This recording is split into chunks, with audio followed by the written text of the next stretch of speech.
क्या आप जानते हैं कि शीरी अमीर बेगम भुट्टो कौन थी? भुट्टो खानदान की एक खामोश और बावकार औरत। तारीख पाकिस्तान में जुल्फकार अली भुट्टो का नाम इक्तदार और सियासत के साथ जोड़ा जाता है, मगर इस बाब के आगाज में एक ऐसी औरत की कहानी छुपी है जिसने अपनी पूरी जिंदगी खामोशी से वफा, सबर और इसार के रंगों में गुजार दी। ये थी शीरी अमीर बेगम भुट्टो, जुल्फकार अली भुट्टो की पहली और कानूनी बीवी, जिन्होंने अपनी जिंदगी में कभी फर्स्ट लेडी कहलाने की ख्वाहिश नहीं की, मगर किरदार और खुलूस में वो अपनी मिसाल आप थी। रिश्ता मोहब्बत नहीं, खानदानी इत्तेहाद का था।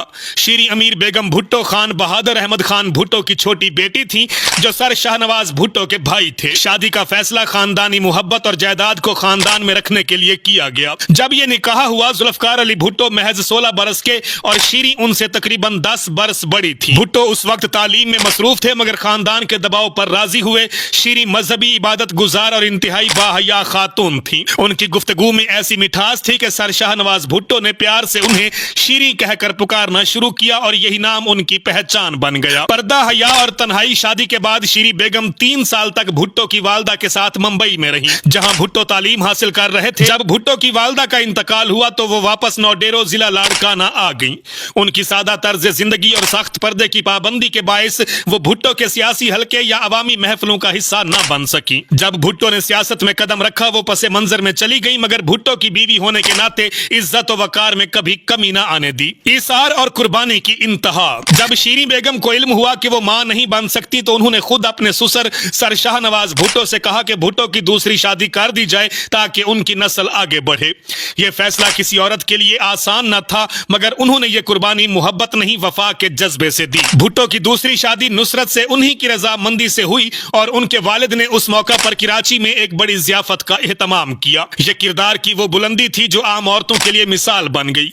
वक्त गुजरता गया, भुट्टो इक्तदार की बुलंदियों पर पहुंचे, फिर उन्हीं हाथों से तख्त छिन गया। रावलपिंडी जेल की कोठरी में कैद भुट्टो से शीरी अमीर बेगम ने 4 बार मुलाकात की। अब आपको बताते हैं फांसी के दिन का मंजर। जब भुट्टो को फांसी दी गई और उनकी मैयत गढ़ी खुदा बख्श लाई गई, तो शीरी बेगम को खबर मिली। वो नंगे सर नंगे पांव दौड़ती हुई घर से बाहर निकल आई। ये उनकी जिंदगी का पहला मौका था जब वो पर्दे से बाहर आई। BBC के नुमाइंदे मार्क टली ने उस मंजर को पूरी दुनिया तक पहुंचाया। जिंदगी की चंद आखिरी बहारें। भुट्टो की वफात के बाद शीरी बेगम ने मुकम्मल तौर पर इबादत, खिदमत और सादगी को अपना लिया। वो 10 मरतबा हज पर गई, बेवाओं, यतीमों और माजूरों की मदद के लिए महाना राशन मुकर्रर किया, गरीब लड़कियों की शादियों का जहेज दिया और कई लोगों को हज और उम्रे के अखराजात फराहम किए। गांव के लोग उन्हें यतीमों की मां कहकर पुकारते थे। जब भी वो रेशम गली लाड़काना के बाजार जाती, दुकानदार अदब से खड़े हो जाते। पे दर पे सदमात और बढ़ती उम्र ने उनके दिल को कमजोर कर दिया। 19 जनवरी 2003 को उन्हें दिल का शदीद दौरा पड़ा और वो सिविल अस्पताल लाड़काना में इंतकाल कर गई। उनकी तदफीन भी भुट्टो खानदान के कब्रिस्तान गढ़ी खुदा बख्श में हुई। ये वाकया इस बात की अलामत है कि किस तरह जागीरदाराना मुआशरत में औरत की शादी महज सियासी या खानदानी मफाद के लिए की जाती थी। शीरी एक अलामत बन गई उस तबकाती फर्क की जो पाकिस्तान के सियासी इलियट में पाया जाता है। एक तरफ तालीम याफ्ता मगरबी मिजाज का भुट्टो और दूसरी तरफ एक देहाती औरत जिसने वफा, सादगी और सबर की इंतहा कर दी। इस रिपोर्ट के नाज़रीन इकराम, आप हवाला जात भी नीचे वीडियो में देख सकते हैं। शीरी बेगम भुट्टो के हवाले से ये मालूमात जानकर आपको कैसा लगा, कमेंट्स में जरूर बताइएगा। मेरा पैगाम है, मोहब्बत जहां तक पहुंचे। काशी बलोच को इजाजत दीजिए। अल्लाह हाफिज। पाकिस्तान हमेशा जिंदाबाद।